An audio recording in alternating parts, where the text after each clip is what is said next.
हरे कृष्णा। श्रीमद् भगवद गीता छठा अध्याय श्लोक नंबर 5 हम आरंभ कर रहे हैं। इस अध्याय में, क्योंकि अध्याय का नाम है ध्यान योग, और प्रभुपाद जी कहते हैं ध्यान में सबसे प्राधान्य कौन से शरीर की कौन सी वस्तु का सबसे ज्यादा फंक्शन किसका ज्यादा होता है ध्यान में? मन का यस, प्रभु जी। मन का ज्यादा काम होता है, इसलिए इस अध्याय में मन के ऊपर ज्यादा बातें बताई गई। तो हम लोग ये 5 और 6 नंबर दोनों मन के ऊपर है, और ये श्लोक ऑलरेडी हमने 2 दिन पहले स्टडी किया, अगर आप लोग को याद होगा तो, है ना? कहाँ स्टडी किया? गीता सेमिनार में। गीता सेमिनार में इसी श्लोक को लिया गया था। वही श्लोक अभी हम लोग पढ़ रहे हैं। उद्धरेदात्मनात्मानं नात्मानम् अवसादे आत्मैव यात्मनो बन्धो आत्मैव रिपुरात्मनः उद्धरेदात्मनात्मानं नात्मानम् अवसादे आत्मैव यात्मनो बन्धो आत्मैव रिपुरात्मनः। अनुवाद राजू प्रभु, अनुवाद पढ़िए। हरे कृष्ण प्रभु जी। मनुष्य को चाहिए कि अपने मन की सहायता से अपना उद्धार करे और अपने को नीचे न गिरने दे। यह मन बद्ध जीव का मित्र भी है और शत्रु भी। तात्पर्य: प्रसंग के अनुसार आत्मा शब्द का अर्थ शरीर, मन तथा आत्मा होता है। योग पद्धति में मन तथा आत्मा का विशेष महत्व है, क्योंकि मन ही योग पद्धति का केंद्र बिंदु है। अतः इस प्रसंग में आत्मा का तात्पर्य मन होता है। योग पद्धति का उद्देश्य मन को रोकना तथा इंद्रिय विषयों के प्रति आसक्ति से उसे हटाना है। यहाँ पर इस बात पर बल दिया गया है कि मन को इस प्रकार प्रशिक्षित किया जाए कि वह बद्ध जीव को अज्ञान के दलदल से निकाल सके। इस जगत में मनुष्य मन तथा इंद्रियों के द्वारा प्रभावित होता है। वास्तव में शुद्ध आत्मा इस संसार में इसलिए फंसा हुआ है क्योंकि मन मिथ्या अहंकार में लगकर प्रकृति के ऊपर प्रभुत्व जताना चाहता है। अतः मन को इस प्रकार प्रशिक्षित करना चाहिए कि वह प्रकृति की तड़क भड़क से आकृष्ट न हो और इस तरह बद्ध जीव की रक्षा की जा सके। मनुष्य को इंद्रिय विषयों में आकृष्ट होकर अपने को पतित नहीं करना चाहिए।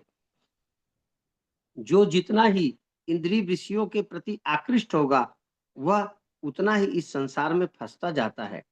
अपने को विरत करने का सर्वोत्कृष्ट साधन यही है कि मन को सदैव कृष्ण भावना में निरत रखा जाए। ही सब इस बात पर बल देने के लिए प्रयुक्त हुआ है, अर्थात इसे अवश्य करना चाहिए। अमृत बिंदु उपनिषद 2 में कहा भी गया है, मन एवं मनुष्याणाम कारणम बंध मोक्षयोः बंधाय विषयासंगो मुक्त्वे निर्विषयम मनः। मन ही मनुष्य के बंधन का और मोक्ष का भी कारण है। इंद्रिय विषयों में लीन मन बंधन का कारण है और विषयों से का कारण है। अतः जो मन निरंतर कृष्ण भावनामृत में लगा रहता है, वही परम मुक्ति का कारण है। हरे कृष्ण। देखो, योग अभ्यास अभ्यास में मन की प्राधान्यता है, पहली बात ये बताई गई। दूसरा, हमारा जो मिथ्या अहंकार है, हमारा जो भौतिक अहंकार है, वो भौतिक प्रकृति को नियंत्रण करना चाहता है, शोषण करना चाहता है। हमारा मिथ्या अहंकार, भौतिक अहंकार, इस भौतिक जगत को प्रभुत्व दिखाना चाहता है, प्रभुत्व जताना चाहता है, कंट्रोल, नियंत्रण या एक्सप्लॉइटेशन, शोषण करना चाहता है, और मन उसका साथ देता है। तो मन जब तक ये हमारे मिथ्या अहंकार के साथ जुड़ जाता है, इसलिए वो प्रकृति में भटकता रहता है। तो मन को हमको उससे ये मिथ्या अहंकार के चंगुल से बाहर निकालना है और शुद्ध आत्मा के काम में लगाना है। वो क्या है शुद्ध आत्मा का काम? जो मन के द्वारा भगवान का ध्यान करना, भगवान की शक्तियों का ध्यान करना। अमृत बिंदु उपनिषद के अनुसार मन एवं मनुष्याणाम कारणम बंध मोक्षयो। मानी जीवात्मा का बंधन का कारण है। मन ही जीवात्मा का मुक्ति का कारण बन सकता है। जैसे बंधाय विषयासंगो ते निर्विषयम मना। अगर मन से हम विषयों का मन रमण विषयों में रमण करता रहेगा तो मन हमको बांध देगा। और अगर निर्विषय किया जाए मन को, मतलब विषयों का चिंता नहीं करके भगवान का चिंता करने लग जाए, तो मन हमको मुक्ति का कारण बन जाएगा। यहाँ पर मन नहीं तो वास्तव में मन शत्रु भी नहीं है और मित्र भी नहीं है। मन तो एक वस्तु है। उसको आप अगर ऐसा लगाएंगे तो मित्र, ऐसा लगाएंगे तो शत्रु। हम मन को कैसे व्यवहार करेंगे इसके ऊपर है। अगला श्लोक। हरे कृष्णा प्रभु जी। बन हरे कृष्णा बोलिए। हाँ, प्रभु जी, इस प्रसंग में आत्मा का तात्पर्य मन होता है क्या? ओके। तो आत्मा शब्द का अर्थ मन होता है, आत्मा शब्द का अर्थ बुद्धि होता है, आत्मा शरीर का अर्थ शरीर भी होता है, और आत्मा का अर्थ आत्मा भी होता है। तो मन, बुद्धि, शरीर और आत्मा, चारों, आत्मा शब्द से चारों होता है अर्थ। तो यहाँ पर मन लिया जा रहा है, आत्मा का अर्थ। चारों में से एक लेना पड़ेगा।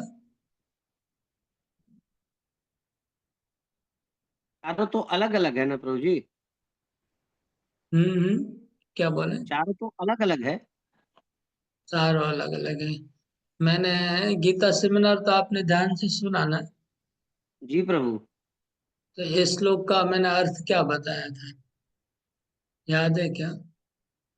यही कि मन को आप अच्छी चीजों में लगाएंगे तो वो अधोगत माने ऊपर की तरफ बढ़ेगा, मन को जो है गलत चीजों में लगाएंगे तो वो नीचे की तरफ ले जाएगा। तो मैं डायरेक्ट सबसे पहले मैंने क्या बताया था श्लोक का अनुवाद बोल के, किसी को याद है? डायरेक्ट मैंने पहले क्या बोला इसका अनुवाद गीता सेमिनार में? वो तो एकदम याद नहीं आ याद है? रहा, बोल। मैंने मैंने यही बोला था कि अपने आप को अपने आप से गिराना नहीं है, और अपने आप को अपने आप से उद्धार करना है। हम्म? हम अपने आप को अपने आप से ऊपर उठाएंगे, अपने आप को अपने आप से नीचे नहीं गिराएंगे। मैं अगर आपको बोलता हूँ कि आप अपने आप से अपने आप को नीचे मत गिराइए, तो अपने आप दो हो गया ना, अपना जी प्रभु। हो गया ना। अपने जी। आप से अपने आप को नीचे मत गिराइए, मतलब अपना आप दो हो गया कि नहीं? जी प्रभु। तो अब वो दो अपना आप क्या क्या है? दोनों अलग है, लेकिन दोनों को बोला जा रहा है आप, है ना? दोनों को आप बोला जा रहा है। आप अपने आप से अपने आप को मत गिराइए, इसका मतलब अपना आप से अलग है। वो क्या है? एक अपना आप मन और बुद्धि हो गया, और एक अपना आप खुद हो गए। इसका मतलब अपने मन बुद्धि से अपने आप को मत गिराइए, है यहाँ ना? पे खुद का मतलब जीवात्मा हुआ। हाँ, आत्मा मतलब सेल्फ, सेल्फ मतलब खुद। खुद मतलब जीवात्मा, बिल्कुल। अगर अगर हम आत्मा ये बोले कि बोलिए अगर बोलिए। हम ये बोले कि शरीर से आत्मा निकल गया है, उसके जगह पे ये भी बोल सकते हैं कि शरीर से मन निकल गया। हाँ, वो तो सपने में निकल जाता है मन शरीर से, आत्मा नहीं निकलता है।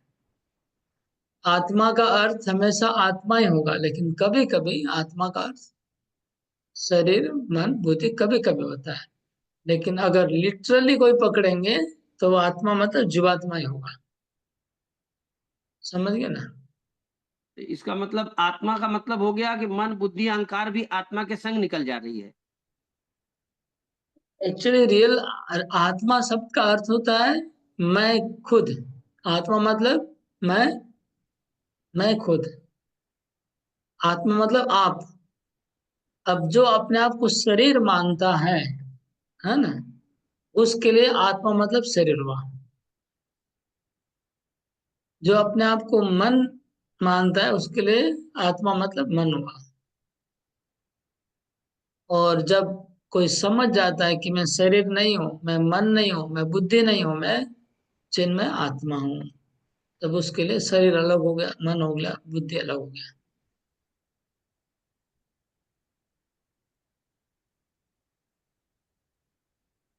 देखिए, जब कोई बीमार पड़ता है ना, तो क्या बोलेंगे? मैं बीमार हूँ। तो बीमार कौन है? शरीर। शरीर। लेकिन क्या बोल रहे हैं? मैं बीमार हूँ। बोलते हैं कि नहीं? जी बिल्कुल। ओके। लेकिन थोड़ा बुद्धिमान व्यक्ति होगा, वो क्या बोलेगा? मेरे शरीर में कोई तकलीफ है, मेरा मेरे शरीर में बुखार है, ऐसा बोलेगा। ओके। अब जब आपका मन खराब होता है, यस। तो आप बोले अभी मेरा अ, मन खराब है, ऐसा भी बोल सकते हैं। ऐसा भी बोल सकते हैं कि अभी मेरा मूड अच्छा नहीं है, अभी ये मैं आत्मा के लिए प्रयोग अच्छी हुआ। अभी मैं अच्छी स्थिति में नहीं हूँ, अभी मेरे से बात मत करो। तो कौन बोल रहा है? ये आत्मा के लिए प्रयोग हुआ हो रहा है कि ये मन है। बोलिए, किसके लिए प्रयोग हो रहा है? जब बोल रहे हैं कि मैं अभी अच्छी स्थिति में नहीं हूँ, अभी मेरे से बात मत करो, कौन अच्छी स्थिति में नहीं है? मन। मन अच्छी स्थिति में नहीं, और बोल रहा है कौन? आत्मा। आत्मा बोल रहा है। तो आत्मा अपने आप को मन के साथ कनेक्ट एक कर। कर दे।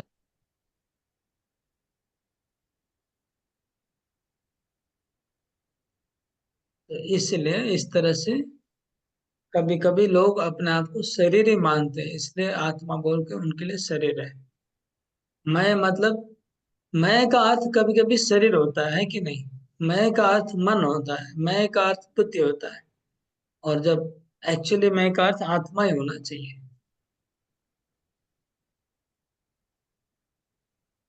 अच्छा, क्या आत्मा प्रभु जी मन बुद्धि अहंकार का एक मिश्रित वो भी है क्या?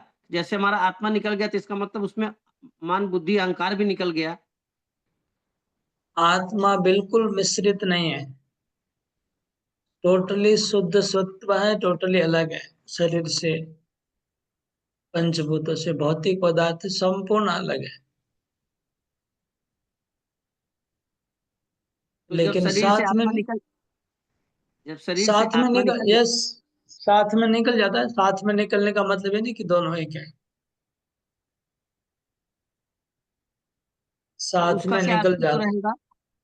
हाँ, आत्मा तो तो मन बुद्धि अहंकार का बिना आत्मा के क्या अस्तित्व रहेगा? मन बुद्धि अहंकार एक गाड़ी है, उस गाड़ी में बैठ के आत्मा जाता है।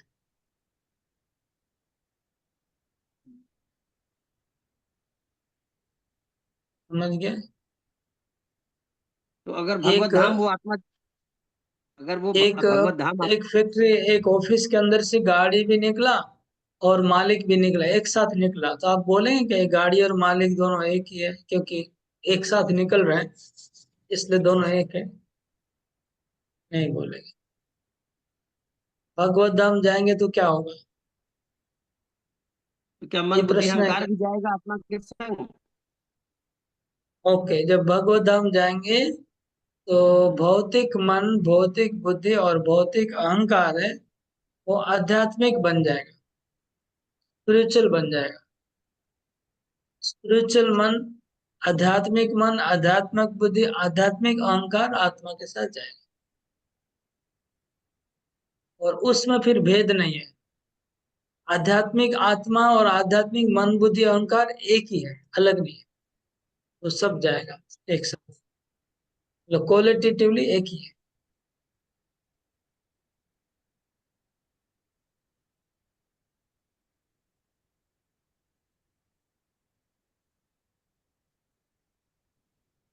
हकीकत में आप अगर बोलेंगे तो आपका बात कुछ हद तक सही है, इसलिए कि आत्मा का अपना ही शुद्ध आध्यात्मिक मन है, आध्यात्मिक बुद्धि है, आध्यात्मिक अहंकार है, आध्यात्मिक इंद्रियां भी है आत्मा की। वो सब कुछ भौतिक मन, भौतिक बुद्धि, भौतिक अहंकार, भौतिक इंद्रियों से आध्यात्मिक मन बुद्धि अहंकार ढक गया हुआ है। ठीक है, ढका हुआ है अभी। जैसे हम भक्ति करेंगे तो भौतिक आवरण हट जाएगा, और जब भगवत धाम जाना होगा तो भौतिक आवरण हट जाएगा और अंदर का शुद्ध आत्मा प्रकट होगा, वो भगवत धाम चला जाएगा।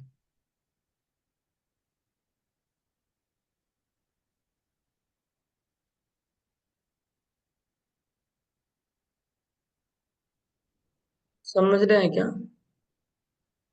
जी प्रभु जी, थोड़ा गूढ़ है लेकिन समझ रहे हैं थोड़ा। समझ रहे हैं कि नहीं? जैसे आ,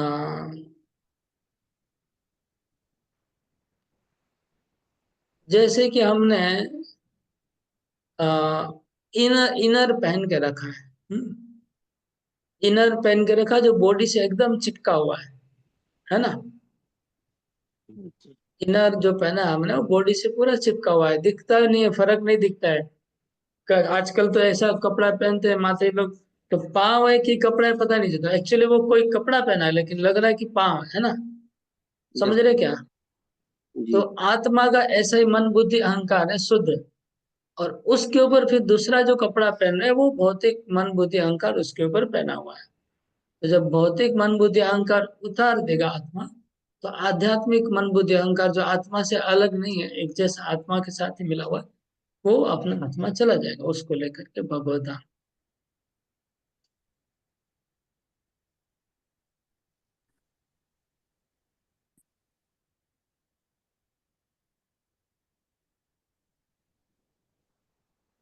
इसमें क्या ये सवाल है? तो ये तो साधु पुरुषों के लिए हुआ प्रभु जी। भगवत धाम जाएगा तभी, नहीं जाएगा तो नहीं। अच्छा, जो नहीं जाएगा उसका मन बुद्धि उसके लिए अहंकार और आत्मा का। उसका क्या होगा? जैसे ये जो उसका भगवान। आत्मा जिस शरीर में जाएगा, उस शरीर में उसका भौतिक मन बुद्धि अहंकार उसके साथ जाएगा।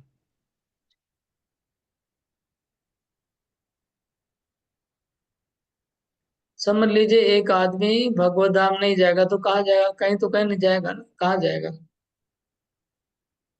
कहाँ जाएगा? हमने क्या या तो सुना उच्च लोक गीता में? जाएगा या तो हाँ, अधोलोक में जाएंगे प्रभु जी। गीता में बोलिए हमने क्या तीन। सुना? उस दिन सेमिनार में क्या बताया गया? आत्मा कहाँ जाएगा? या तो उच्च जैसी लोक में चिंता जाएगा या करेगा, तो निम्न लोक में जाएगा। जैसी चिंता करेगा वैसे जाएगा, वहां जाएगा। ठीक है ना? मरने के समय तो अगर आत्मा, समझ लीजिए कुत्ता बनने वाला है, उसने ऐसा काम किया है इस जीवन में, कुत्ते जैसा काम किया है, तो कुत्ता बनने वाला है।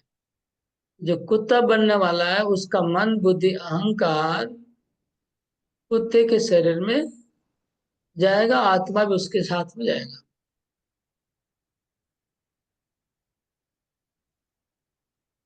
समझ गए?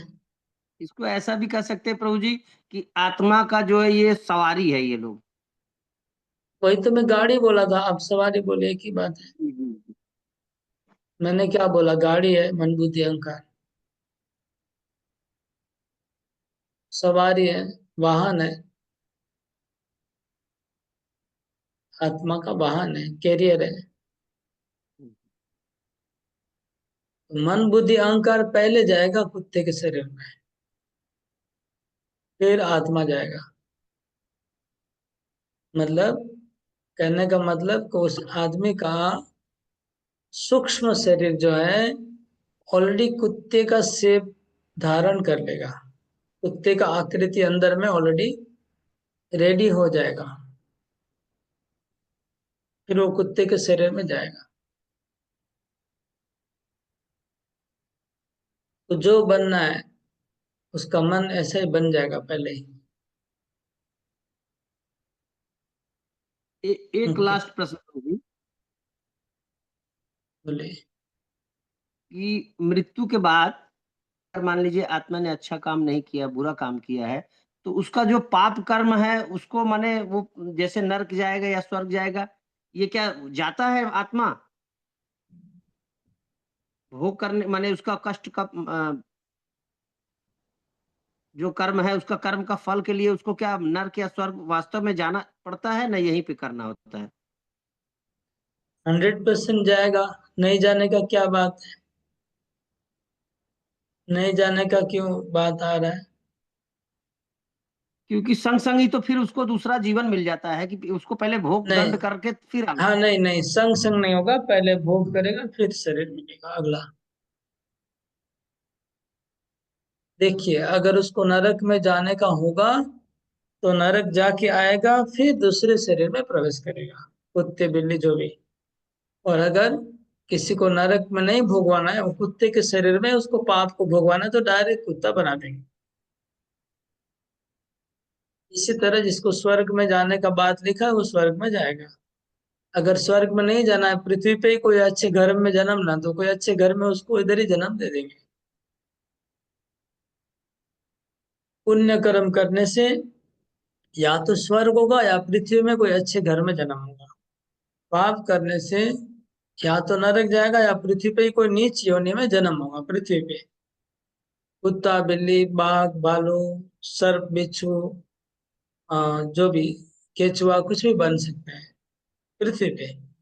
और ज्यादा सीरियस कर्म है तो नरक में जाएंगे।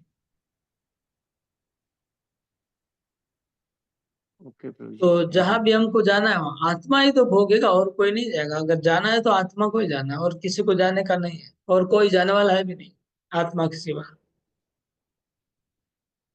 आत्मा के सिवा और कोई जाने वाला नहीं है। पृथ्वी माटी तो माटी में मिल जाए, शरीर तो इधर ही मिल जाएगा मिट्टी में। आत्मा के सिवा और कौन जाएगा, और कोई जाने वाला है नहीं।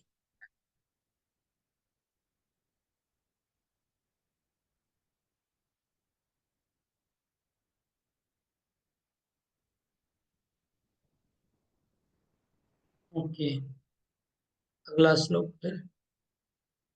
बन्धुरात्मात्मनस्तस्य येनात्मैवात्मना जितः अनात्मनस्तु शत्रुत्वे वर्तेतात्मैव शत्रुवत्। बन्धुरात्मात्मनस्तस्य येनात्मैवात्मना जितः अनात्मनस्तु शत्रुत्वे वर्तेतात्मैव शत्रुवत्। अनुवाद पढ़िए विजय शर्मा। हरे कृष्ण। जिसने मन को जीत लिया है उसके लिए मन सर्वश्रेष्ठ मित्र है, किंतु जो ऐसा नहीं कर पाया उसके लिए मन सबसे बड़ा शत्रु बना रहेगा। तात्पर्य: अष्टांग योग के अभ्यास का प्रयोजन मन को वश में करना है, जिससे मानवीय लक्ष्य प्राप्त करने में वह मित्र बना रहे। मन को वश में किए बिना योगाभ्यास करना मात्र समय को नष्ट करना है। जो अपने मन को वश में नहीं कर सकता वह सतत अपने परम शत्रु के साथ निवास करता है, और इस तरह उसका जीवन तथा लक्ष्य दोनों ही नष्ट हो जाते हैं। जीव की स्वाभाविक स्थिति यह है कि वह अपने स्वामी की आज्ञा का पालन करे। अतः जब तक मन अविजित शत्रु बना रहता है तब तक मनुष्य को काम, क्रोध, लोभ, मोह आदि की आज्ञाओं का पालन करना होता है। किंतु जब मन पर विजय प्राप्त हो जाती है तो मनुष्य इच्छा अनुसार उस भगवान की आज्ञा का पालन करता है जो सबों के हृदय में परमात्मा स्वरूप स्थित है। वास्तविक योगाभ्यास हृदय के भीतर परमात्मा से भेंट करना तथा उनकी आज्ञा का पालन करना है। जो व्यक्ति साक्षात कृष्ण भावनामृत स्वीकार करता है वह भगवान की आज्ञा के प्रति स्वतः समर्पित हो जाता है। हरे कृष्ण। हरे कृष्ण। तो भक्ति सिद्धांत सरस्वती ठाकुर प्रभुपाद जी के गुरुदेव वो कहते थे कि हर दिन नींद से उठ के अपने मन को 100 जूता 100 झाड़ू मारना चाहिए। 100 टाइम झाड़ू से मारना चाहिए। और रात को सोने के समय मन को 100 जूता से थप्पड़ मारना चाहिए। 100 टाइम रात को थप्पड़ मारने का जूता मारना चाहिए। और सुबह झाड़ू मारना चाहिए 100 बार। झाड़ू से फटकारना चाहिए मन को। मतलब इतना मन बदमाश है, इतना मन खराब है कि ऐसी ऐसी बातें हमारे आचार्य लोग बोल रहे हैं। जूता मारने की बात बोल रहे हैं। हाँ, जूता मारना मतलब सबसे सबसे ज्यादा अपमान होता है ना। जूता मतलब अपमान। किसी के अहंकार को चोट देना है तभी जूता मारने की बात आती है। बाकी कुछ तो सब ठीक है, लेकिन जूता मतलब अहंकार। तो हमारा जो मिथ्या अहंकार है उसका और मन का दोनों का दोस्ती हो गया है। एक बन गए दोनों। तो हमारे मिथ्या अहंकार की पिटाई करना वही है झाड़ू से मारना और जूते से मारना। कि मिथ्या अहंकार मरेगा तो मन भी मरेगा, दोनों एक साथ एक हो गए हैं। कुछ कुछ चीजें ऐसी होती है जो इतने मिलजुल जाते हैं कि उसको अलग करना मुश्किल हो जाता है। इवन भौतिक वस्तु भी ऐसी होती है। जैसे अगर राई का दाने के साथ अगर तिल मिल जाए, उसको अलग करना मुश्किल होगा, है ना। दोनों का साइज और रंग एक प्रकार का है। अब उसको ये जो आता है ना, क्या बोलते हैं उसको, छालने में क्या बोलते हैं, छालने से अलग नहीं कर पाएंगे। ऐसे ही मन और अहंकार एक जैसा ही है। तो उसको जूते का पिटाई करने को बोल रहे हैं। तो मन को नियंत्रण करने के लिए जो ज्ञानी और योगी क्या करते हैं, योगी लोग क्या करते हैं, मन के विरुद्ध सब काम करते हैं। मन को नियंत्रण करने के लिए कैसे क्या करते हैं, जैसे धूप के अंदर जानबूझ के आग में खड़े होते हैं। धूप जब होगा कड़ा धूप, तब बोलेंगे आग में खड़ा रहो, ये तुम्हारी तपस्या है।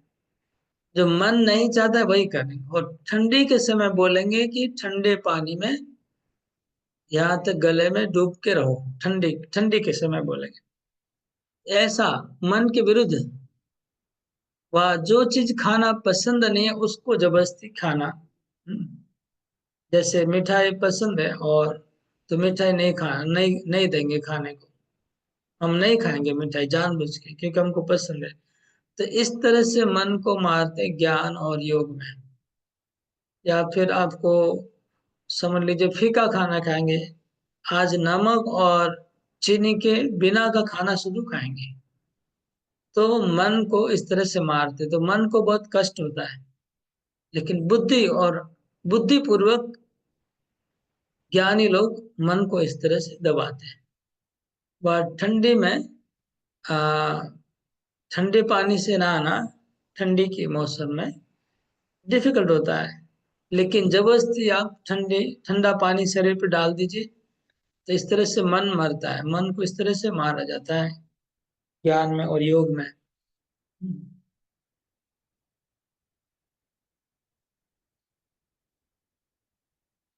जैसे आप लोग कभी कभी देखे होंगे, हम लोग मजाक मजाक में कोई आदमी सोया रहता है उसके ऊपर पानी डाल देते हैं, नहीं उठता है तो, है ना। ऐसे कभी कई बार जोक में वह मजाक में करते रहते हैं दोस्त लोग। वह सोया है तो बाल्टी पानी डाल दिया, वाह ज्यादा पानी डाल दिया।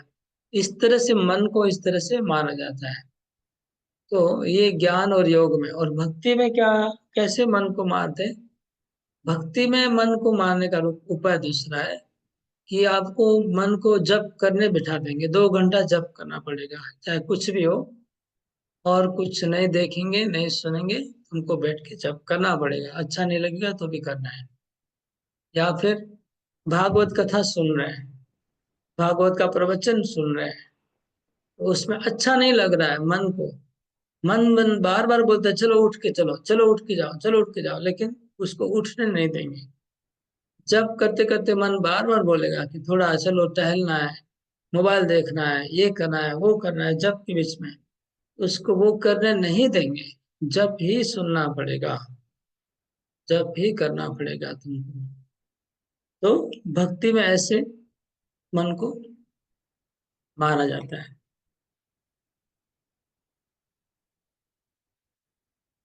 यहाँ लिखा इसलिए जिसने मन को जीत लिया उसका मन परम मित्र है, और नहीं जीता है तो उसका मन परम शत्रु है।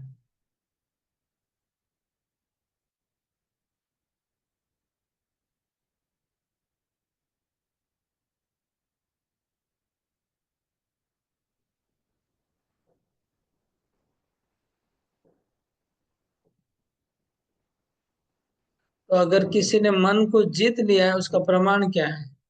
कि मन जीत लिया है, तो तात्पर्य में प्रभुपाद जी ने प्रमाण दिया है। प्रमाण ये है कि जब मन के ऊपर विजय प्राप्त हो जाती है तो मन भगवान की आज्ञा का पालन करने लगता है और भगवान की आज्ञा के अनुसार जीवन जीता है। तब मानना होगा कि मन आपको मन को जीत लिया है। भगवान की जो भी आज्ञा है वो मन पालन करने को राजी है। मन को कष्ट हो रहा है लेकिन मन राजी हो जाता है। अगला श्लोक। जितात्मना प्रशान्तस्य परमात्मा समाहितः शीतोष्ण सुख दुःखेषु तथा मानापमानयोः। ओके, तात्पर्य और अनुवाद पढ़िए।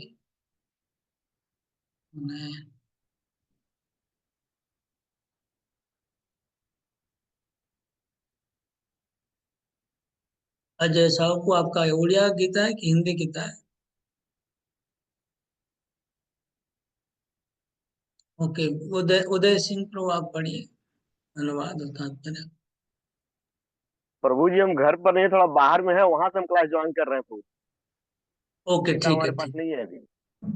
कोई बात नहीं। हाँ, रथी श्रेष्ठ माता जी आप पढ़िए। हरे कृष्णा प्रभु जी।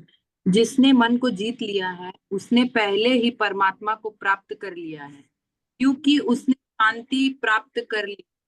ऐसे पुरुष के सुख दुख मान अपमान एक तात्पर्य।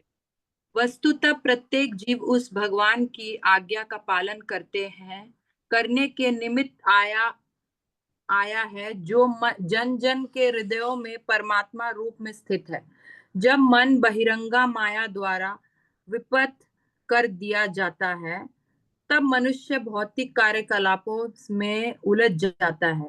अतः जो ही मन किसी योग पद्धति द्वारा वश में आ जाता है त्यों ही मनुष्य को लक्ष्य पर पहुंचा हुआ मान लिया जाना चाहिए।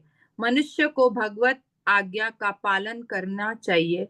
जब मनुष्य का मन परा प्रकृति के में स्थिर हो जाता है तो जीवात्मा के समक्ष भगवत आज्ञा पालन करने के अतिरिक्त कोई विकल्प नहीं रह जाता। मन को किसी न किसी उच्च आदेश को मानकर उसका पालन करना होता है। मन को वश में करने से स्वतः ही परमात्मा के आदेश का पालन होता है। क्योंकि कृष्ण भावना भावित होते ही यह दिव्य स्थिति प्राप्त हो जाती है। अतः भगवत भक्त संसार के द्वंद्वों यथा सुख दुख सर्दी गर्मी आदि से अप्रभावित रहता है। यह अवस्था व्यवहारिक समाधि या परमात्मा में तल्लीनता है। ओके। तो जैसे कि मैंने पहले बताया कि मन किसी का नियंत्रण हो चुका है, इसका प्रमाण क्या है? इसका प्रमाण इस श्लोक में बताया गया।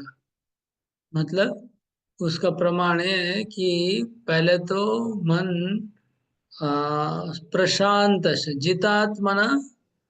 जितात्मना मतलब जिसने मन को जीत लिया है वो प्रशांत होगा, मतलब वो उसका मन शांत होगा। एक नंबर, खाली शांत नहीं, प्रशांत। प्रशांत मतलब पूरे पूरा शांत, इधर उधर कहीं भटकेगा नहीं। जिसका मन जीत लिया है, पहला प्रमाण ये मन जीता है, प्रशांत से। और परमात्मा में मन लग जाएगा, समाहित। समाहित मतलब समाधि। हाँ? तो परमात्मा में समाधि तुरंत लग जाएगा उसका, जो मन को जीता है। हरि नाम में समाधि तुरंत लग जाए। समाधि मतलब फिक्स्ड अटेंडेंस, मन इधर उधर नहीं भागना, उसको ही समाधि कहते हैं। और क्या है, ठंडी और गर्मी में वो प्रभावित नहीं होगा। ये मन जीतने का एक दूसरा प्रमाण है। मतलब कितनी भी ठंडी हो उसमें भी वो, अगर ठंडा पानी भी नहाने में डरेगा नहीं, अगर मन को जीता हुआ है तो। और गर्मी में भी नहीं डरेगा, और सुख दुख में भी नहीं डरेगा, और मान अपमान में भी नहीं। तो वो है मन को जीत लिया। मतलब अगर आपको कोई सबसे लो क्लास आदमी आपको इंसल्ट कर दे बहुत जबरदस्त, तो भी आपके मन में इतना भी टेंशन नहीं आया, आप प्रसन्न बने रहेंगे। तब ये परीक्षा है कि आपका मन आपके वश में है। मन में उसके विरोध में कुछ नहीं सोचेंगे उनके बारे में। ये मान अपमान, सुख दुख और ठंडी गर्मी को, ये परीक्षा है मन जीता हुआ है कि नहीं। और अभी तात्पर्य में जो हम लोग पढ़े, हम्म, पूरा देख लेते हैं।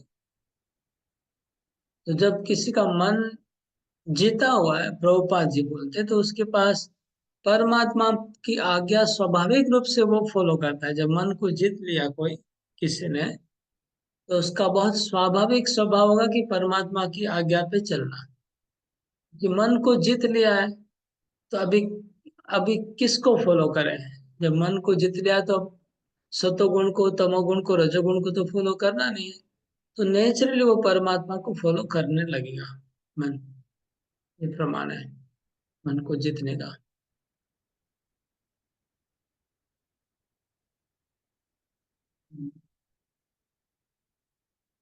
इसको समाधि कहते हैं। प्रभु, दिस इज स्टेट ऑफ समाधि।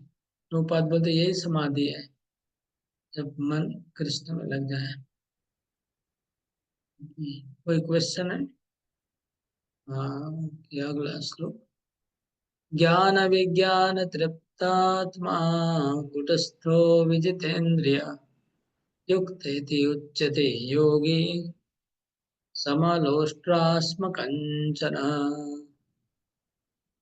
ज्ञान विज्ञान तृप्तात्मा कुटस्थो विजितेन्द्रिय युक्त इति उच्यते योगी समलोष्ट्रास्मकञ्चन। अनुवाद और तात्पर्य। ये गीता गोयल माथे पढ़िए।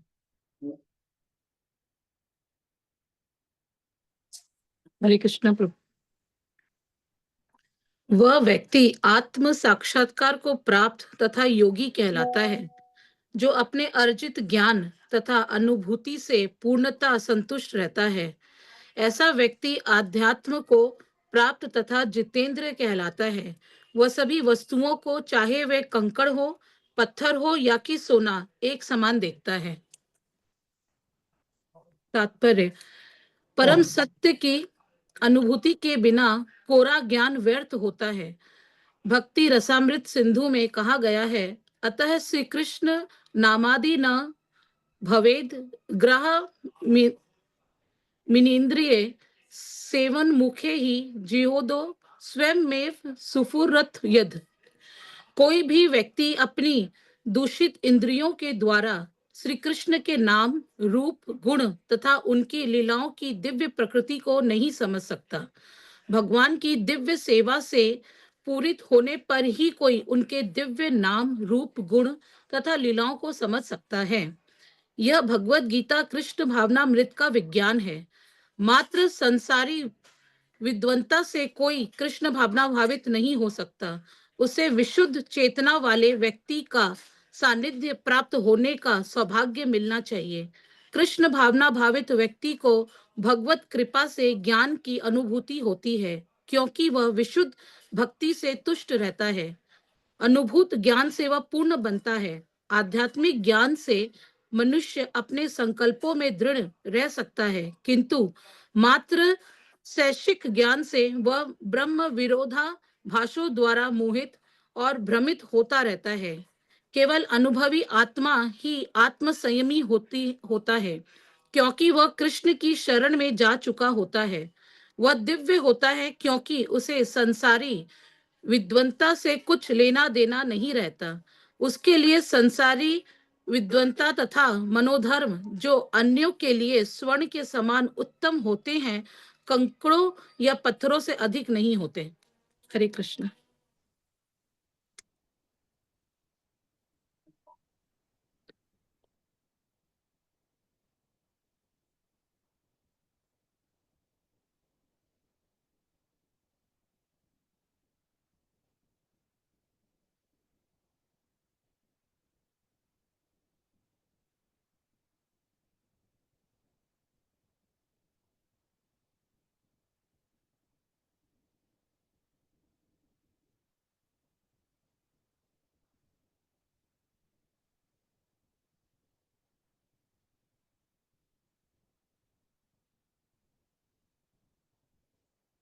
हरे कृष्ण। मेरा आंख बंद हो गया अचानक।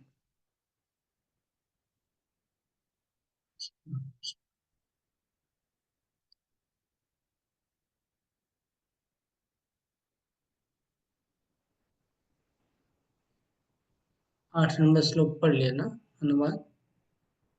हाँ प्रभु जी, पढ़ लिया। तो श्री कृष्ण नाम आदि न भवेत् ग्राह्यम् इंद्रिय सेवन्मुखी जीवादो स्वयमेव।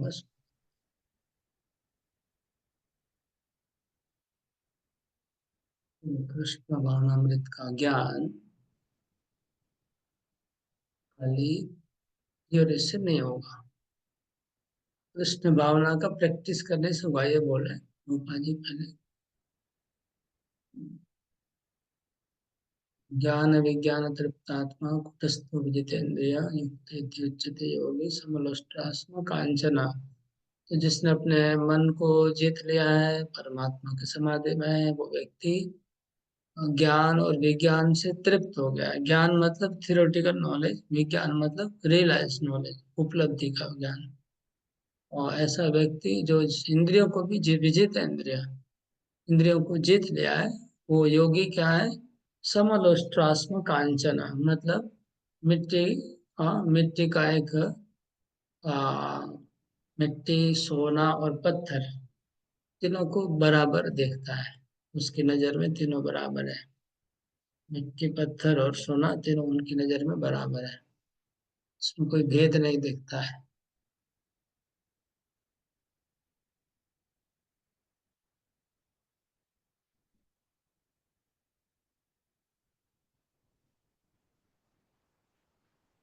तो प्रभुपाद बोले, by realize knowledge one becomes perfect, by transcendental knowledge one can remain study, but by academic knowledge one can deliver by complete. अगर किसी को विज्ञान प्राप्त हो चुका है, मतलब रियलाइजेशन हो गया है, वो भ्रमित नहीं होगा। खाली खाली खाली ज्ञान होगा तो भ्रमित हो सकता है।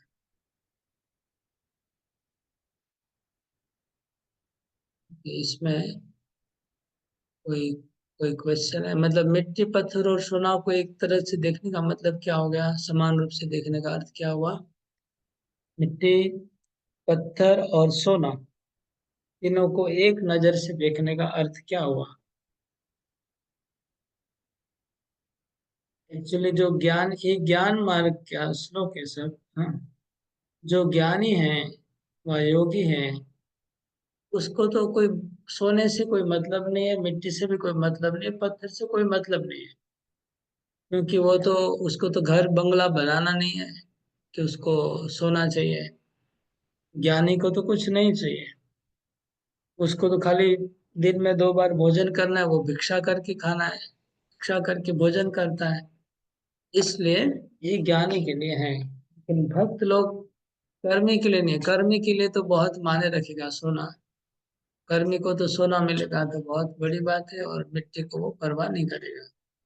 और भक्त के लिए भी सोना मायने रखता है, कि भक्त लोग को सोना मिलेगा तो भगवान की सेवा में लगाएंगे, और पत्थर भी लगाएंगे, मिट्टी भी लगाएंगे, लेकिन सोने का दाम तो ज्यादा ही है भक्तों के लिए। तो ये इस तरह से इसको समझना होगा।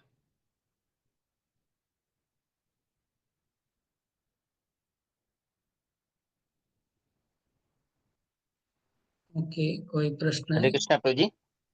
प्रभु जी यहाँ लास्ट में आ रहा है कि उसके लिए सांसारिक विद्वता तथा मनोधर्म जो अन्यों के लिए स्वर्ण के समान उत्तम होता है, कंकर और पत्थरों से अधिक। तो इसमें मनोधर्म क्या है?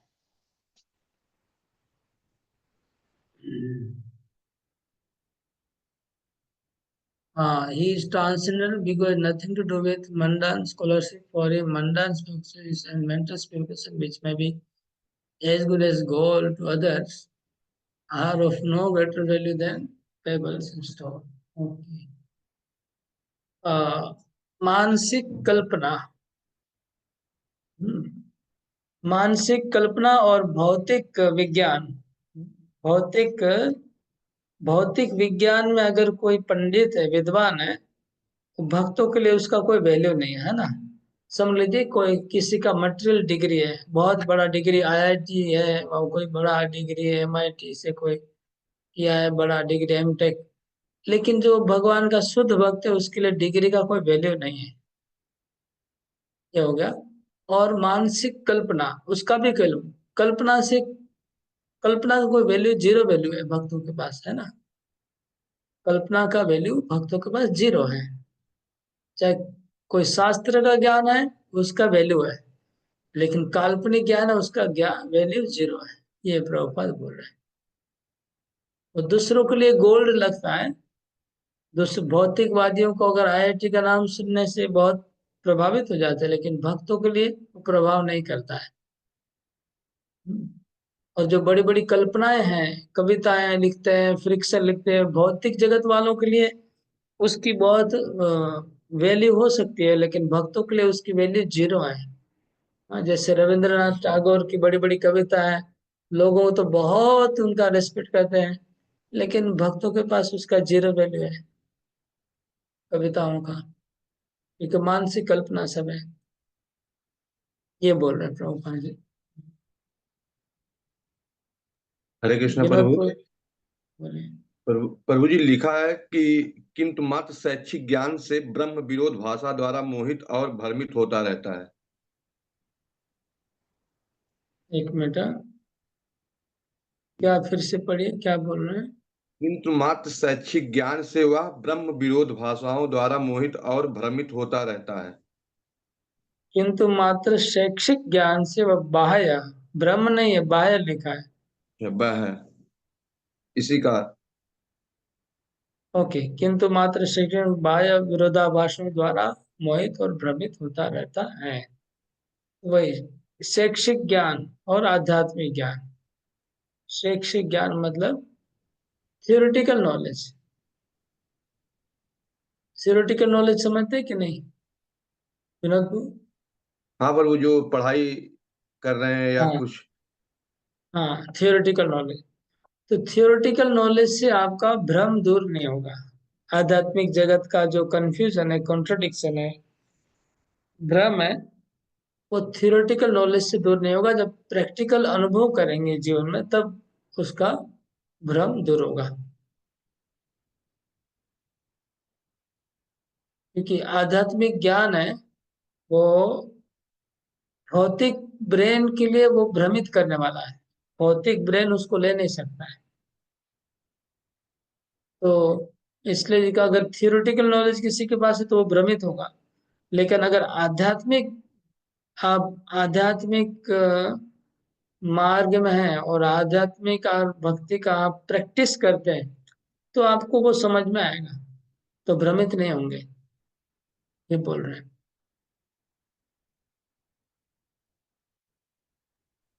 प्रभु जी, बाह्य विरोधाभास क्या हुआ तब? बाह्य विरोधाभास है ना, जैसे बहुत सारे तत्व हैं जो विरोधाभासी हैं। जैसे मैंने अभी बताया कि ज्ञानी के लिए सोना और मिट्टी का कोई कोई भेद नहीं है, उसके लिए सब बराबर है। लेकिन भक्त के लिए सोने का वैल्यू है और मिट्टी का वैल्यू और पत्थर का भी वैल्यू है, तो विरोधाभास हो गया। इसके पहले हमने इसके पहले श्लोक में क्या पढ़ा था? आत्मा मतलब शरीर भी होता है, आत्मा मतलब मन भी होता है, आत्मा मतलब आत्मा भी होता है, तो विरोधाभास हो गया, हुआ कि नहीं? विरोधाभास है ना।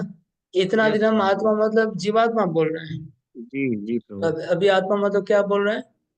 शरीर बोल रहे मन हैं, बुद्धि शरीर। तो ये विरोधाभास हुआ कि नहीं? जी प्रभु।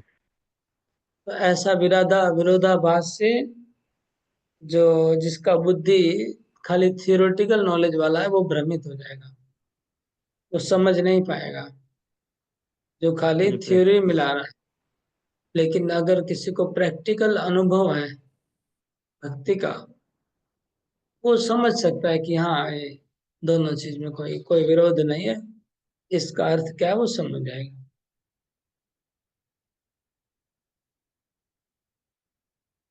तो बाह्य विरोधाभास में अपेरेंट कॉन्ट्रडिक्शन, जैसे जीवात्मा और भगवान ये एक है और फिर अलग भी है, तो इसको कहते हैं विरोधाभास।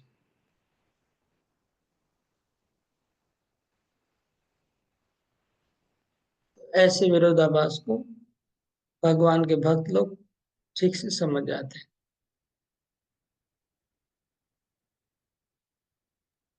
जैसे भगवान द्वैत भी हैं अद्वैत भी हैं। हाँ, ये विरोधाभास है, बाह्य विरोधाभास। ओके, हरे कृष्णा, समय हो चुका। कई लोगों को नींद आ रहा है, कई लोगों को नहीं, एक दो जन को मैं देखा थोड़ा सा नींद, आंख भारी हो रहा है। ठीक है, तो रखते हैं। जी हरे कृष्णा कृष्ण हरे राम हरे राम राम हरे हरे। हरे कृष्णा, हरे राम प्रभु जी। कृष्ण प्रभु जी, दंडवत प्रणाम। कृष्ण प्रभु जी, दंडवत दंडवत प्रणाम प्रणाम। प्रभु जी। हरे कृष्णा हरे दंडवत कृष्ण प्रणाम प्रभु जी। हरे कृष्ण हरे कृष्ण।